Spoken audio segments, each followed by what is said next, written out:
junto a Deus caminharei, na sua mão descansarei. Vou esta prece humilde orar, que Ele possa ao meu lado estar. Nem mesmo a morte assustará, não há temor se Ele perto está. No meio de perigo, eu sei que está comigo.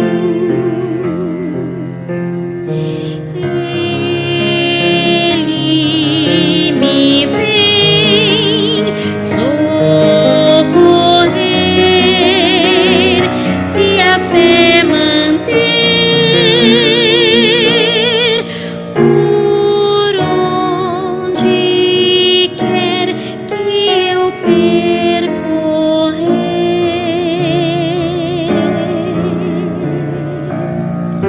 Bem junto a Deus me levará, se eu lhe falar, entenderá.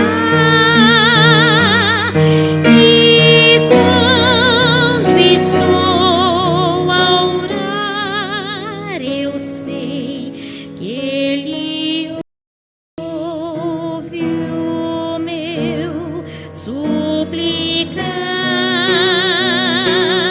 Se eu ando nos caminhos seus, nunca sós eu andarei, pois eu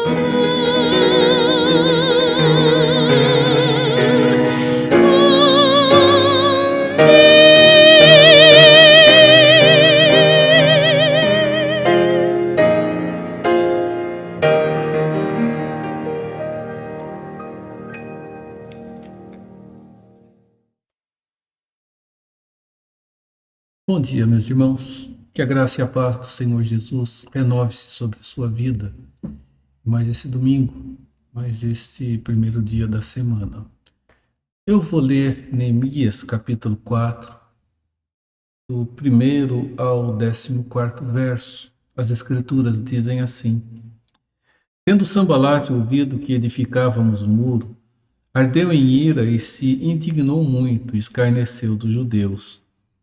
Então falou na presença de seus irmãos e do exército de Samaria e disse: Que fazem esses fracos judeus? Permitir-se-lhes-á isto? Sacrificarão? Darão cabo da obra num só dia? Renascerão acaso dos montes de pó as pedras que foram queimadas? Estava com ele Tobias o amonita e disse: Ainda que edifiquem, vindo uma raposa, derribará o seu muro de pedra. Ouve, ó nosso Deus, pois estamos sendo desprezados. Cai o seu opróbrio sobre a cabeça deles, e faz que sejam despojo na terra de cativeiro.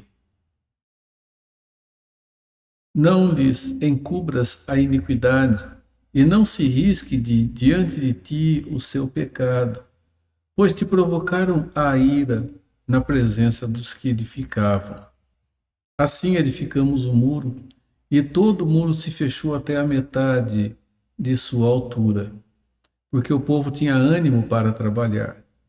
Mas ouvindo Sambalate e Tobias, os arábios, os amonitas e os asdoditas, que a reparação dos muros de Jerusalém ia avante, e que já se começavam a fechar-lhes as brechas, ficaram sobremodo irados. Ajuntaram-se todos de comum acordo para virem atacar Jerusalém e suscitar confusão ali. Porém, nós oramos ao nosso Deus e, como proteção, pusemos guarda contra eles de dia e de noite. Então lhe disse Judá: já desfaleceram as forças dos carregadores e os escombros são muitos, de maneira que não podemos edificar o muro. De maneira que não podemos edificar o muro. Disseram, porém, os nossos inimigos: nada saberão disto, nem verão, até que entremos no meio deles e os matemos. Assim faremos cessar a obra. Quando os judeus que habitavam na vizinhança deles 10 vezes nos disseram: de todos os lugares onde moram, subirão contra nós. Então pus o povo por famílias nos lugares baixos e abertos, por detrás do muro, com as suas espadas e as suas lanças e os seus arcos. Inspecionei, dispus-me e disse aos nobres, aos magistrados e ao resto do povo: não os temais. Lembrai-vos do Senhor, grande e temível, e pelejai pelos vossos irmãos, vossos filhos, vossas filhas, vossa mulher e vossa casa. Vamos orar e depois nós vamos louvar a Deus cantando o hino 91 do Inário Novo Cântico. Amado e grandioso Pai, é mais um dia que tem o seu iniciar em nossa vida e mais uma semana, ó Deus, se encerrou e mais uma começa. E obrigado porque é dádiva do Senhor, Pai, os dias que temos recebido. Abençoe-nos, permita-nos caminhar durante esse dia com a bênção do Teu cuidado e continuamos pedindo, ó Deus, por esses irmãos, nomes que têm chegado a nós e que estão adoecidos. Cuide de cada um deles, abençoe e fortaleça suas vidas e cuide dos irmãos que estão enlutados também, ó Deus. Dê o conforto que eles precisam, esse rico conforto através da Tua palavra. Nosso Deus, nos ilumine o estudo desta manhã. Te pedimos em nome de Jesus. Amém, Senhor. Vamos louvar ao nosso Deus, meus irmãos.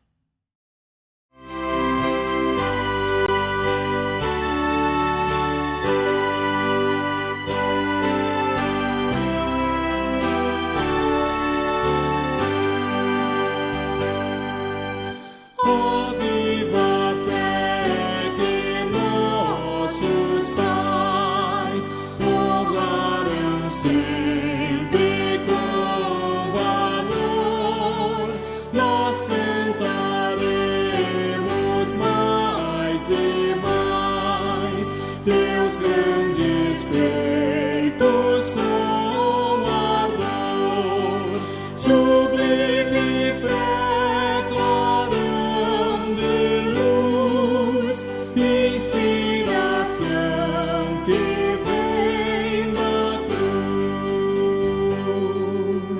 bravos fizeram nossos pais, por ti as chamas afrontar, e tal como esses ancestrais, queremos nós também andar, sublime fé,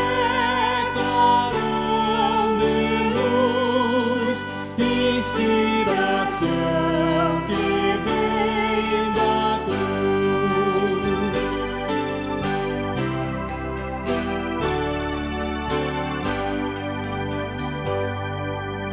Alto pendão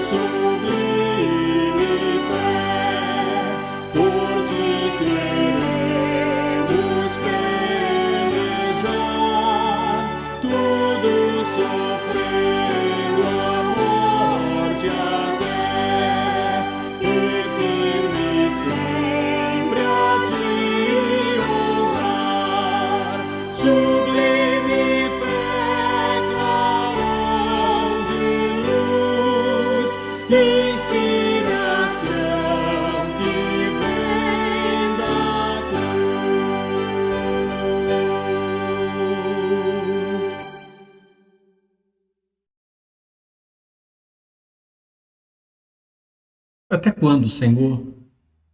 Esquecer-te-ás de nós para sempre? Esta pode ser a expressão que esteja sendo trabalhada no seu coração. Ela tem sido trabalhada no coração de muitos filhos de Deus. Não porque não tenham confiança nele, mas porque parece que no meio das situações e circunstâncias, Deus se ausentou com o seu cuidado de nós. Isso de fato nunca aconteceu. Deus nunca se ausentou, Deus nunca se fez distante. E nós sabemos que haverá um momento que o que estamos vivendo hoje, ele terá o seu ponto final. Quando isso acontecer, meus irmãos, não será uma ruptura e a partir daquele instante voltaremos ao que éramos antes do início dessa pandemia. Vamos lembrar que nós estamos numa continuidade. De uma hora para outra, nós nos vimos assolados com um vírus que desarticulou completamente a estrutura do nosso planeta.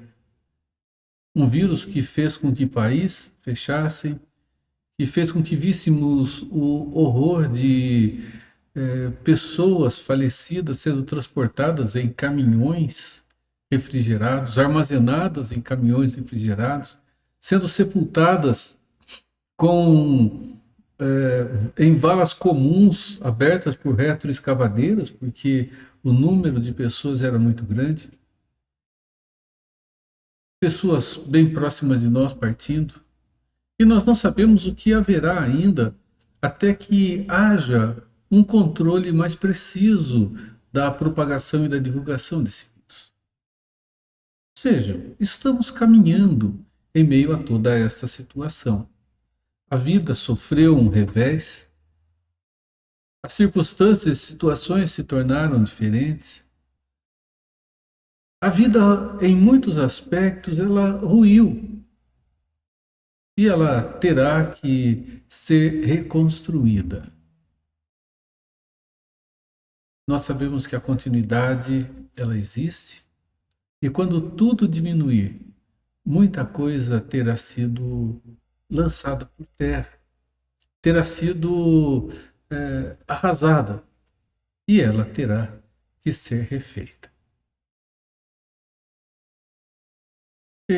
Olhamos para a história e vemos um momento assim acontecendo na vida do povo de Deus. Não uma pandemia, que já houve momentos na história assim, mas um momento em que a restauração, a reconstrução se fez presente. Quero tomar alguns exemplos no livro de Neemias, que em parte nós lemos agora. Falar sobre a reconstrução. Ela terá que acontecer em muitos níveis. Ela terá que acontecer como já deve estar acontecendo em muitas famílias, em muitos lares. Ela terá que acontecer na vida de muitas pessoas que sairão com marcas profundas pela enfermidade que lhes abateu. Terá que acontecer dentro da vida profissional, da vida econômica, dentro da vida religiosa. Só que cremos que a vida espiritual está sendo trabalhada pessoalmente por cada um dos irmãos durante este período e durante esse tempo. E a restauração, quando nós falamos em reconstrução e olhamos para o povo de Deus no passado e olhamos para a nossa vida hoje, a nossa vida no presente, nós entendemos que a base para a construção ou para a reconstrução ou para reorganização de toda caminhada que teremos, ela não pode deixar de ter por base e passar pela verdade de Deus revelada nas Santas Escrituras. Vamos falar um pouco sobre as lutas e a história da reconstrução. E para isso vamos tomar por base a reconstrução de de Jerusalém, a construção do Estado de Judá, depois de um momento difícil que aquele povo viveu. Nós conhecemos um pouco da história de Judá. Deus fez uma promessa a Abraão que faria para si e constituiria para si um grande povo. E esta promessa foi uma promessa que, de fato, ela não tem simplesmente ali o seu início. É uma promessa que ela tem ali o seu ponto de revelação, porque Deus decidiu na eternidade constituir para si um povo quando ele promove a eleição.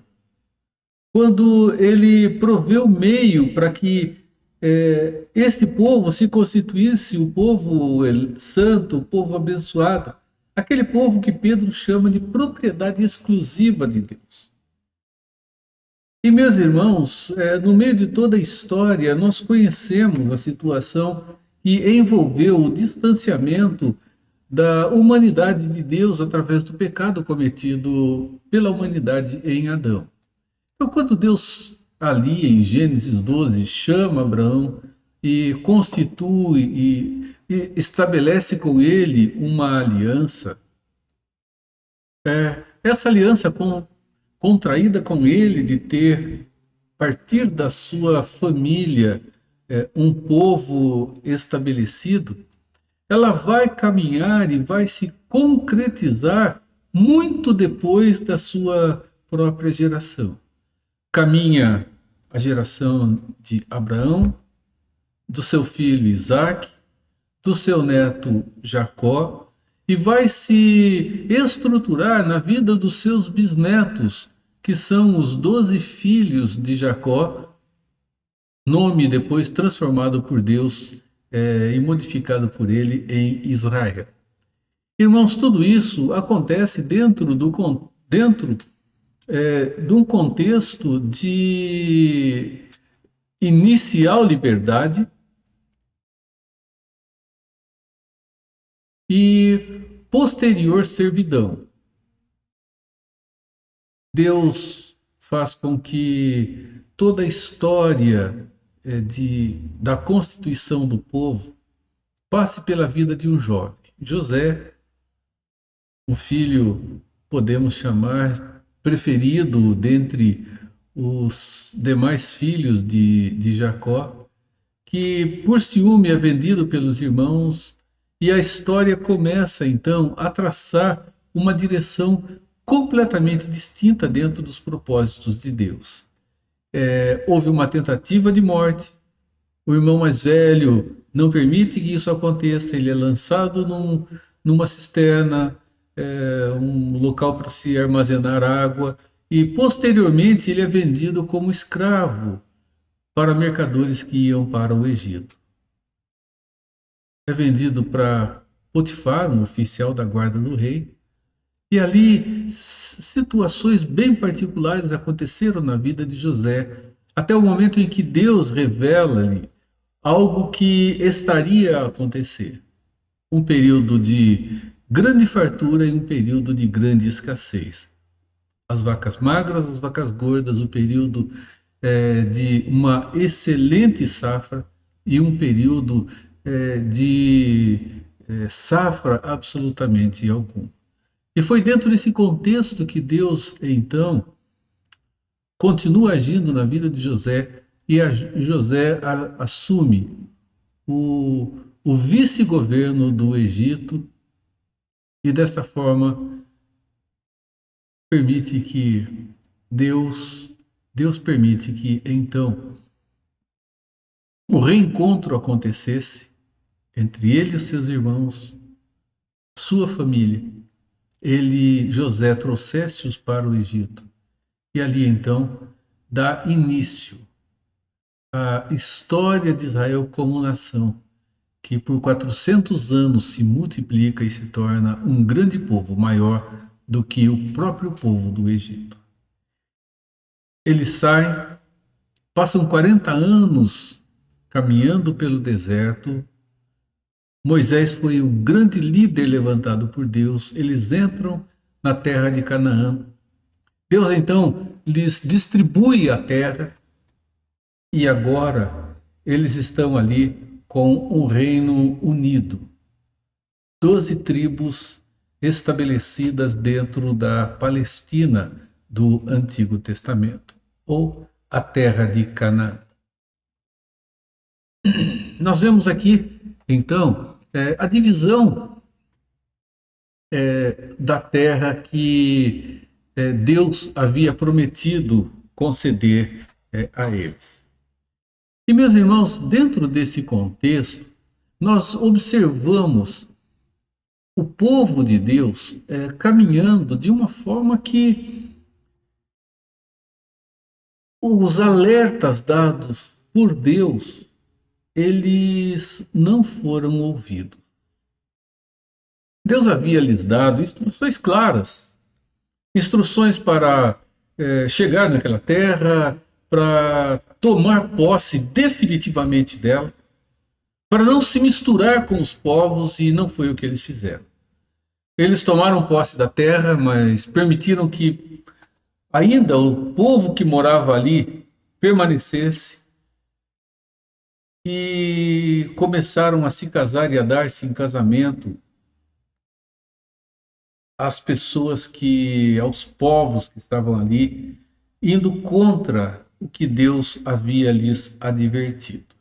Deus disse, encontramos em Deuteronômio essa expressão: não se misturem com eles, porque eles vão perverter o seu coração e vão afastar você de mim.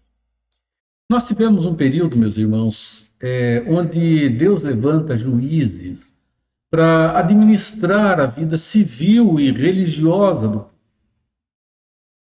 Esses juízes, eles tinham a responsabilidade representativa diante de Deus, diante do povo. E desta forma, nós vamos observar, dentro do período de juízes, uma situação cíclica que se repetiu período após período, onde Deus exorta o povo, porque os caminhos deles não eram caminhos, podemos chamar caminhos de vida, bons caminhos, caminho da vontade de Deus. Eles se tornam cativos dos outros povos, se arrependem e Deus os restaura. Irmãos, isso foi acontecendo ciclicamente, até o momento em que Samuel era o governador, era o juiz, e eles pedem a Deus um rei que governasse sobre eles, semelhança dos outros povos que tinham já uma estrutura monárquica de governo. Em Israel também tinha, eles só não entenderam que a relação monárquica acontecia com Deus como o seu rei. E quiseram um rei humano, e mesmo com a tristeza de Samuel, achando que era contra ele a ação dos líderes dos povos, das tribos que estavam ali, Deus então diz a ele: constitua um rei, não é sobre você o problema, não é com você, é comigo. Então, nós temos a constituição de Saul sobre as 12 tribos em um único reino. Saul é sucedido por Davi, o homem segundo o coração de Deus. O pastor de ovelhas, filho de Jessé. E Davi consegue unificar o reino de uma forma grandiosa e expandir todo o potencial e o poder do Estado de Israel. E dessa forma, meus irmãos, nós vemos que com a morte de Davi, Salomão assume aquele que recebe de Deus sabedoria, a sabedoria que pediu para governar e governar bem, e recebe também muita riqueza. E as Escrituras nos dizem que o reino de Salomão, sim, também se teve uma expansão, mas foi um reinado em que com toda sabedoria Salomão se deixa levar da mesma forma pela fragilidade do seu coração e constitui um harém para si com mulheres de povos que estavam à volta de Israel. E como disse Deus, né? O coração de Salomão, então, ele toma um rumo, ele é pervertido diante do que Deus houver anteriormente dito. As tribos vão ficando insatisfeitas até que com a morte de Salomão, o que estava já acontecendo internamente se caracteriza definitivamente e nós temos o Estado se dividindo. Um único Estado, o de Israel, se dividindo em duas partes. O que chamamos de reino dividido. Um reino constituído por 10 tribos ao norte e 2 tribos ao sul. Então nós temos o Estado de Israel se constituindo ao norte, tendo Samaria como capital e Judá se estabelecendo ao sul com 2 tribos, tendo Jerusalém por sua capital. Aqui está o reino dividido. E o reino dividido que foi tragicamente marcado por reis que, em sua grande maioria, não caminhou dentro da vontade do Senhor. Reis que, segundo as Escrituras, fizeram o que era mal perante o Senhor. E assim foi caminhando, e Deus os advertindo profeticamente, até que Deus, então, diz a eles, diz a Israel, o reino do norte, que os espalharia sobre a terra, como juízo, caso não houvesse arrependimento. O resultado foi, de fato, o esparramar do povo de Israel sobre a terra, com a invasão que houve sobre ele e a miscigenação dos povos, o que era característica dos povos que os invadiam. Levavam outros para habitar no território invadido e tiravam pessoas do território invadido e levavam para outros lugares, que era uma forma bem prática de fazer com que as pessoas perdessem a força da sua nacionalidade, força do seu patriotismo. Meus irmãos, Israel deixa de existir como nação. Judá continua até que Deus, então, os advirta e afirma-lhes que deveriam arrepender-se. Caso contrário, teriam 70 anos de cativeiro, não se arrependeram. E a Babilônia, que havia tomado conta de praticamente todo aquele território, vem definitivamente sobre Judá, entra pelas portas de Jerusalém, destrói o templo, leva pessoas cativas para servi-los, os objetos de adoração são levados também e por 70 anos eles passam nessa situação. Isto caminha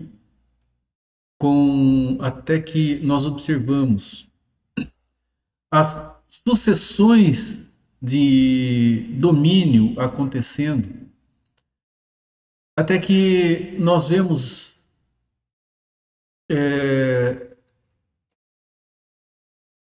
através de homens como Dario e Artaxerxes, que assumiram o governo do Império Assírio,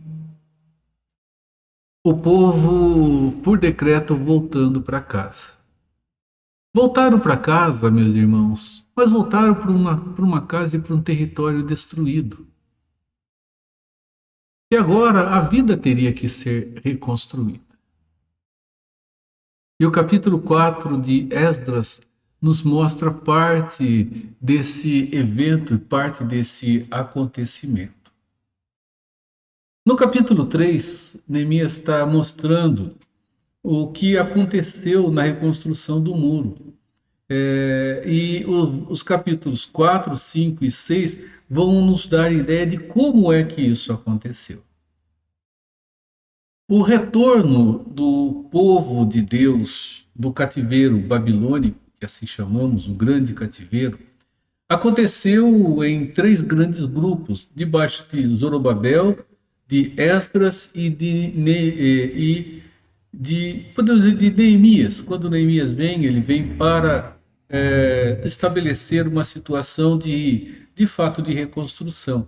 Mas foram os 3 grandes líderes que marcaram o tempo da reconstrução do território de Judá, do povo de Deus que ali se estabeleceu.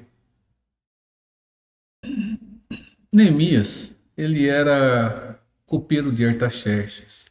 E quando ele, querendo saber como é que estava o seu povo, ele toma ciência de que o povo estava desanimado, que a cidade estava desguarnecida, que o povo estava caminhando, mas precisando de liderança que os levasse a se restabelecer.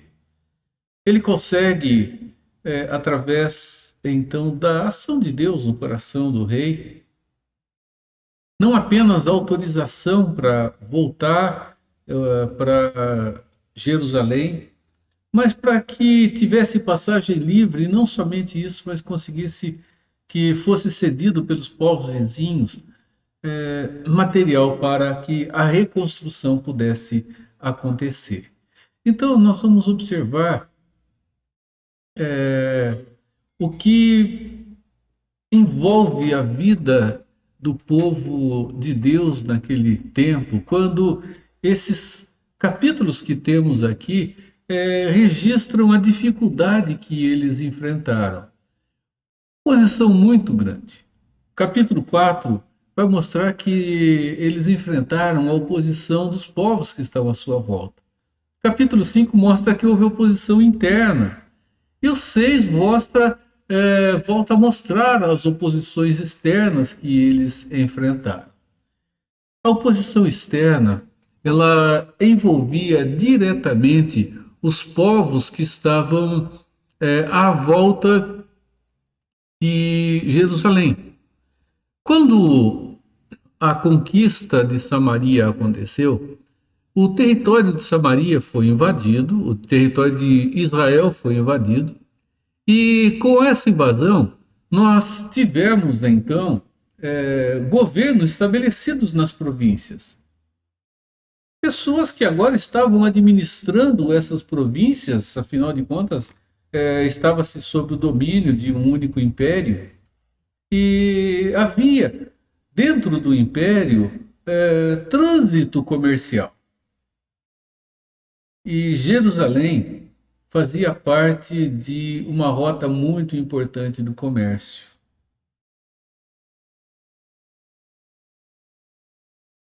Aí nós vamos observar Sambalat, que era oficial da província do Eufrates Oeste, que ficava ali na região de Samaria. Ele fica muito bravo com o começo ou com a reconstrução das muralhas de Jerusalém. Vamos lembrar que as muralhas não eram simplesmente um murinho se construído em volta de uma casa. Era uma muralha construída em volta de uma cidade inteira, numa área extremamente grande. E essa ida, meus irmãos, tem uma razão. Jerusalém estava no caminho do povo que estava no norte, na ligação que havia por um vale que existia ali, o chamado Vale do Tigre e do Eufrates, que levava então facilitava o comércio e a circulação de pessoas dentro de toda a região que se compunha pelo sul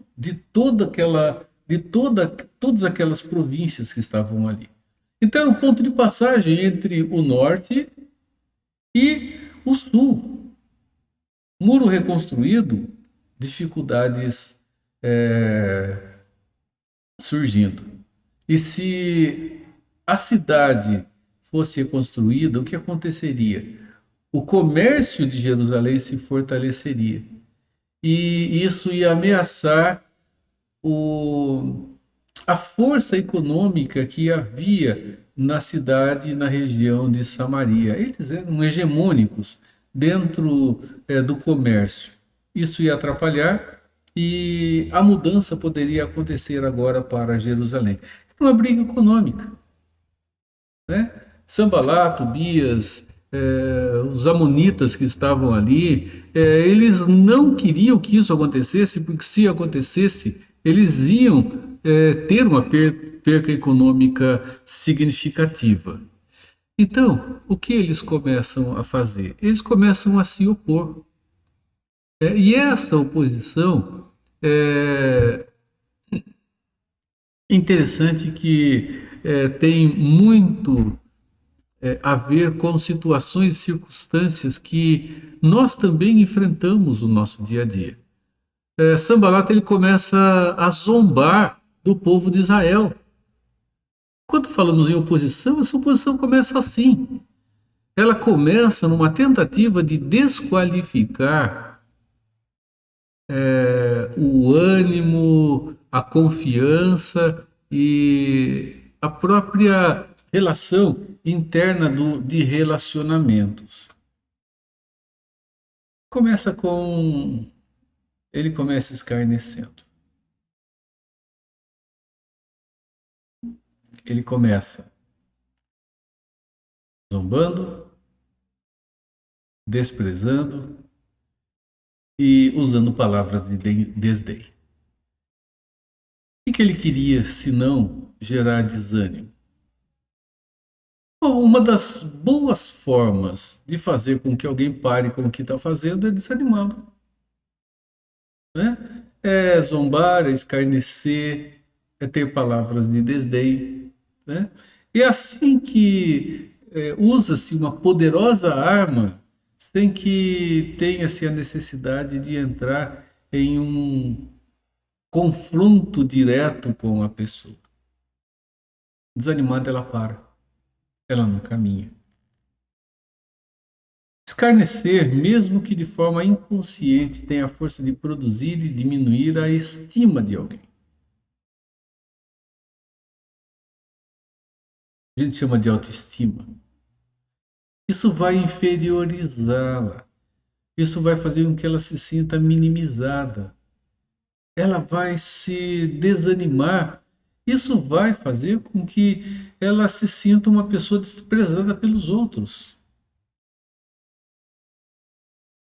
E, meus irmãos, tenho certeza que sempre houve um Sanbalat presente próximo de nós. O Sanbalat que está, da mesma forma, escarnecendo, que está zombando, que está com expressões de desânimo, está agindo para tentar diminuir o ânimo, o entusiasmo e o trabalho que alguém está realizando. Então a gente deve parar, pensar, né? E nós devemos estar atentos a isso. Afinal de contas, nós precisamos olhar para o que estamos de fato construindo, temos a certeza e segurança de que é importante, que é o caminho certo, e estarmos conscientes de que os Sanbalates, eles vão se levantar, sim, e vão usar expressões tais como a de Sanbalat. O que fazem esses fracos judeus? Estão reconstruindo? Acho que vou dar conta disso num dia? São pessoas que não sabem fazer nada. Se vier uma raposa e andar por cima, vai tudo para o chão. Andar de uma raposa extremamente suave. e me parece que mais suave do que o andar de um gato. Ele está dizendo, se uma raposa andar em cima do muro, o muro cai. O que é que esses péssimos profissionais estão fazendo? O que é que esses construtores sem qualidade estão construindo? Irmãos, são palavras de desdém, são palavras de desânimo, são palavras que vêm para colocar a pessoa para baixo e para fazer com que ela pare o que ela está fazendo. Essa era a intenção de Sambalá, essa era a intenção de Tobias, aquele amonita.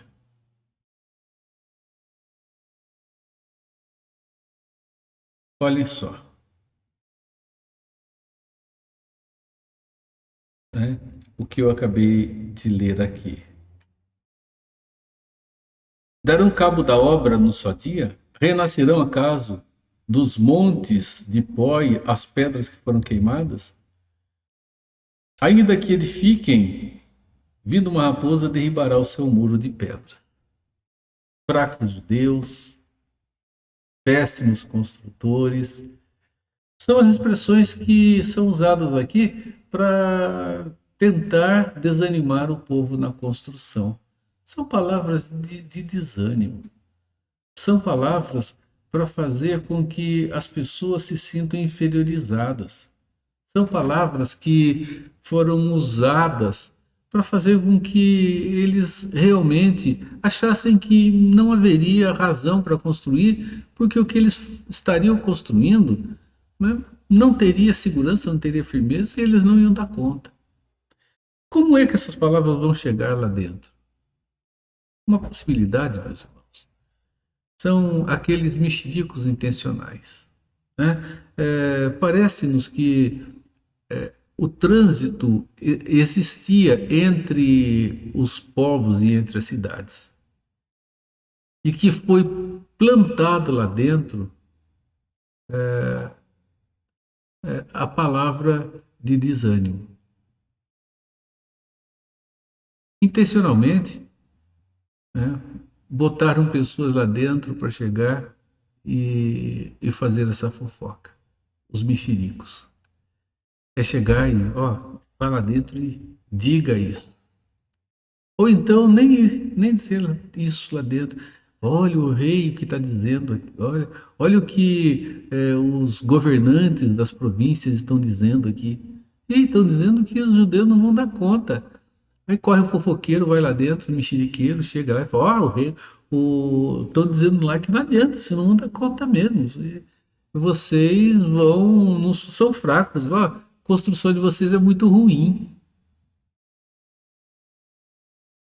E aí, dando ouvidos, trabalho realizado. Qual é a sua vantagem em reconstruir a cidade, afinal de contas? Meus irmãos, a falta da visão de Deus é não ver as ações para a glória dele como deve acontecer.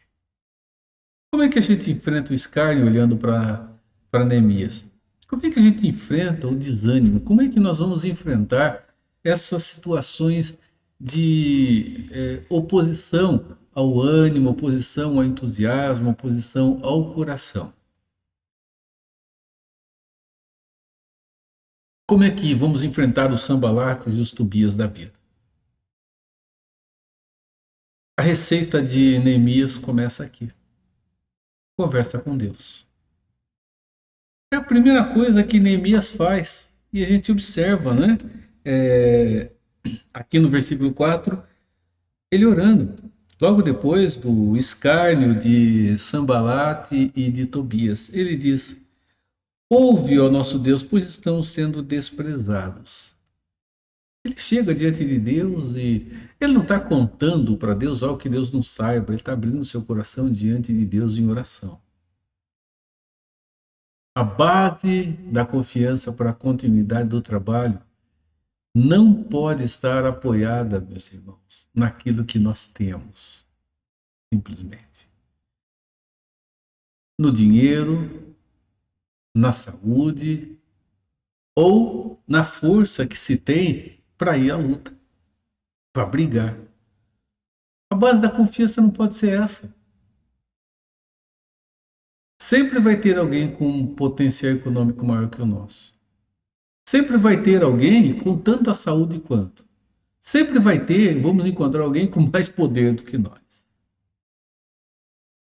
Sempre que se usar esses recursos, sempre, nós estaremos fadados ao fracasso, ou então nós vamos aumentar muito as dificuldades no trabalho que temos para fazer. Isso não quer dizer que os recursos que Deus nos permitiu ter não sejam importantes, que a saúde não seja importante, que a autoridade que Deus nos permitiu ter não seja importante.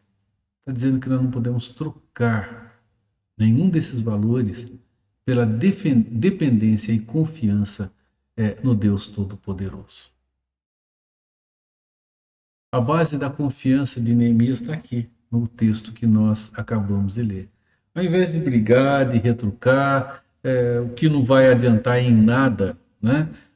Essa discussão, essa guerra de palavras, ao invés de conversar com as pessoas, discutir com elas, ele vai conversar com Deus.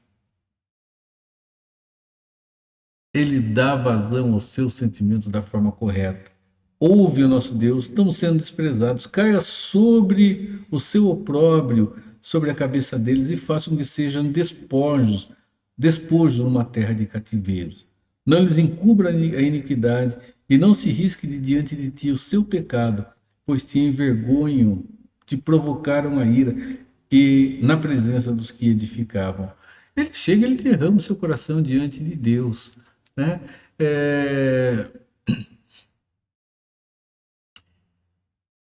Provavelmente a oração de Neemias, ela também aconteceu junto com outras pessoas. Não é comum nós vermos isso no nosso dia a dia, mas a oração de Neemias, assim como temos Davi, temos no livro dos Salmos, foi uma oração imprecatória. Ele pede de Deus juízo sobre as pessoas. Então, nós observamos o escárnio, nós observamos agora a ameaça de violência, né? Depois do sarcasmo de Tobias e Sanbalat, agora eles planejam atacar os judeus, né? Os planos deles agora são outros, né? Eles começam agora a planejar, já que a discórdia através das palavras não aconteceu, vamos atacar esse povo. E o que os motiva? Eles estão bravos, eles estão irados. O verso 7 nos mostra isso, eles estão irados contra Israel. E por que eles ficaram irados? Primeiro, os planos deles foram frustrados, eles tentaram plantar dentro do povo de Israel desânimo, não deu certo. Depois, eles se sentem humilhados, afinal de contas, falhou o plano. Depois, sentimento de rejeição por não conseguir realizar os planos que eles fizeram. Meus irmãos, planos frustrados, humilhação pela falha que aconteceu, o sentimento de terem sido rejeitados diante do que planejaram, motivos que podem estar presentes na vida do povo de Deus hoje. Frustração, humilhação, rejeição. Qual o caminho de Neemias? Oração. Qual o caminho de Sanbalat e Tobias? Maquinar contra o outro. Neemias e as ameaças de violência demonstram duas coisas importantes para nós aqui. Ele orou, não orou? Sim, ele orou, né? Neemias, quando acontece essa situação de desânimo, de ataque ou de escárnio, né? Ali foram os ataques verbais, ele ora. Mas vejam como é interessante. Tem um pastor presbiteriano que lançou um livrinho que estava pela nossa editora. E o título dele era Orar e não agir é igual a zero. Nós incorremos muitas vezes no erro de orar e ficar esperando Deus fazer aquilo que é para nós estarmos realizando. Oração não é agora autorização para Deus fazer e Deus agir, não. Senhor, eu estou orando, agora o Senhor pode agir, pode fazer, pode realizar. Senhor, eu estou orando, agora a fé me garante que o Senhor vai vir e vai fazer. Se nós olharmos nas Escrituras, pessoas oraram e oraram pedindo de Deus força para fazer, sabedoria e orientação para realizar. Não foi simplesmente um orar e esperar Deus fazer pela vida deles no lugar deles. Não foi dessa forma. Neemias 4:9 diz assim: Nós oramos ao nosso Deus e colocamos guardas de dia e de noite para proteger-nos dela. Orou e se precaveu. Mas se ele se precaveu, Deus não deixou de confiar em Deus? Não, absolutamente. De forma nenhuma. Jesus orou pedindo de Deus força para caminhar dentro do seu ministério em diversos momentos. Nosso conceito sobre oração é que está equivocado. Orarmos e acharmos que nós não precisamos fazer. Nesse tempo de pandemia, nós estamos vivendo situações assim. Pessoas que estão orando e estão dizendo, Deus vai me proteger, e não se cuidam. Não tomam as armas de defesa que precisam. Não se asseguram dos cuidados que precisam ser tomados. E quando acontece algo, afirmam, porque aconteceu porque Deus queria. Olha o exemplo de Neemias. Neemias ora e bota guarda nas brechas para se proteger contra os ataques dos inimigos, porque ele entendia que Deus lhes daria condições para vencer os inimigos com as armas que eles tinham nas mãos e que Deus havia lhes disposto. Então, não vamos cair na ingenuidade religiosa de dizer que nós vamos orar agora e podemos sair por aí tranquilamente, sem cuidado algum, ignorar as medidas de distanciamento, de higiene, e diante dessas situações dizer, não, Deus protege. Se fosse assim, nós teríamos com certeza uma situação diferente aqui na ação de Neemias, quando ele chega diante de Deus. Ele ora e ele, meus irmãos, provê os meios de segurança na dependência de Deus. É interessante a maneira como ele entende aqui a responsabilidade que ele tinha diante da sua oração e diante da situação que estava vivendo. Ele não estava confiando nas armas, ele não estava confiando na sabedoria, não estava confiando na força física. Ele estava confiando em Deus para que essas ferramentas fossem eficazes contra a situação que estava vivendo.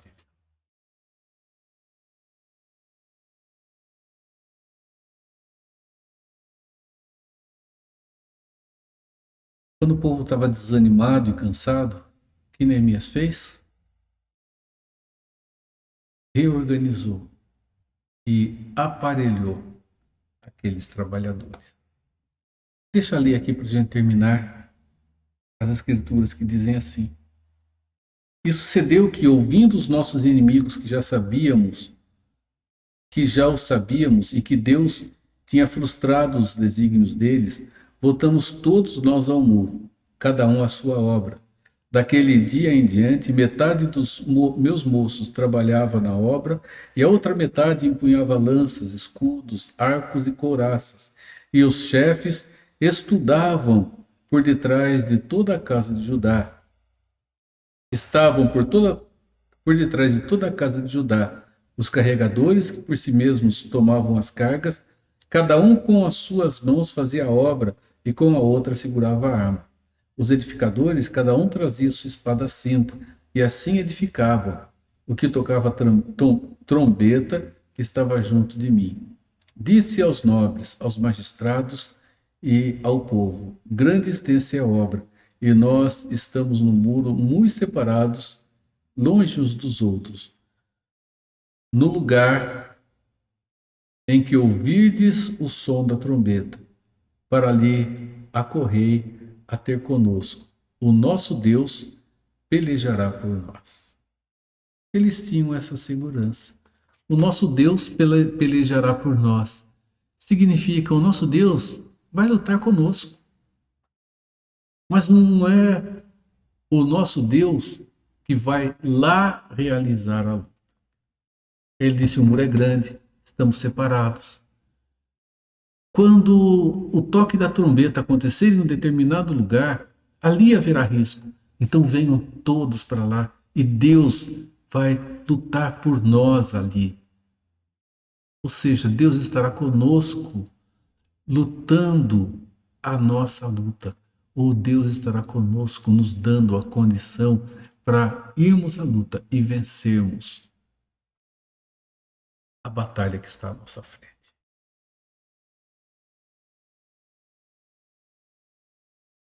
Reconstrução nunca foi fácil. Mas vejam, meus irmãos, que Deus nos ensina através da vida de outros no passado. A história de Neemias é muito interessante. E ela nos chama a atenção, ela nos exorta. E nos exorta muito. E coloca os nossos pés dentro de uma situação de realidade em um tempo como esse que nós estamos vivendo. Um tempo de religiosidade, um tempo de misticismo, um tempo de fé que não tem parâmetro bíblico, mas tem parâmetro religioso da cabeça de pessoas ou da visão equivocada de uma leitura das Escrituras Sagradas. Não dá para afirmarmos que Deus tomará a nossa luta quando nós não estamos tomando as ferramentas e os recursos que Deus está colocando à nossa disposição. Fé não está desassociada de prudência, de cuidado e de sabedoria. Deus abençoe a sua vida. Deus te renove na pessoa de Cristo Jesus. Nós vamos caminhar para encerrar, né, o nosso estudo aqui nesta manhã. E eu quero convidar você para orar e despedimos com a bênção. Teremos o nosso cântico de encerramento logo depois. Pai, o Senhor tem nos chamado a atenção pela Tua palavra o tempo todo. E quanto equívoco temos cometido quando entendemos os Teus preceitos da maneira como o Senhor não revelou. Nos perdoe quando fazemos isso. E nos dê a segurança de sabermos, Pai, que o controle da história está nas Tuas mãos. E dentro dela, Senhor, temos responsabilidade e não podemos fugir dessa responsabilidade, porque haverá consequências sobre a nossa vida, ó Deus. E essa consequência será um ou outro diante das escolhas boas ou ruins que fizermos, ó Deus. Obrigado, o Senhor tem nos ensinado que a vida é uma continuidade. Haverá momentos difíceis e depois deles haverá reconstrução. Mas não reconstruiremos sós, apesar de enfrentarmos muitas situações de oposição e de escárnio. Muitas situações onde até mesmo de maneira inconsciente pessoas estarão se opondo a reconstrução que precisa acontecer. Ó Deus, dê-nos sabedoria. Dê-nos, Senhor, do teu cuidado. É em nome de Jesus que oramos. Amém. E dessa forma, meus irmãos, que a graça de Jesus Cristo, o nosso Senhor e Salvador, o amor de Deus, o nosso Pai, e a comunhão do Espírito Santo continue sobre a sua vida, sobre a sua família, sobre o seu lar, e seja sobre todo o povo de Deus, hoje e por todo sempre. Amém. Deus te renove em cuidado, graça e sabedoria. Amém.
Orai sem cessar. 1 Tessalonicenses 5:1.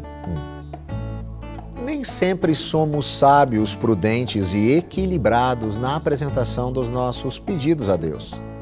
Não poucas vezes pedimos coisas impróprias, equivocadas e danosas ao nosso viver e prejudiciais ao desenvolvimento da vida cristã. Pedis e não recebeis, porque pedis mal, para esbanjardes em vossos prazeres. Entre os primeiros seguidores de Jesus não foi diferente, pois nem sempre os pedidos eram coerentes e condizentes com a condição de servos. A cena registrada no Evangelho de Mateus 20, de 20 a 28, deixa claro o que acabei de afirmar. Entretanto, temos também o registro de solicitações apropriadas e da mais alta importância. Dentre elas, a que se encontra no Evangelho segundo Lucas, no início do capítulo 11. Senhor, ensina-nos a orar, como também João ensinou aos seus discípulos. A prática da oração, em conformidade com o ensino bíblico, deve ser uma das prioridades de todo aquele que se declara discípulo de Jesus Cristo. Não há maturidade cristã e nem crescimento na graça sem uma vida de oração. Dentre tantas razões para a prática da oração, destaco: é vontade de Deus para o seu povo. Jesus ensinou e praticou intensamente. É um meio para nos conformarmos à vontade de Deus e é a evidência de compromisso com o Mestre e Salvador, Jesus Cristo.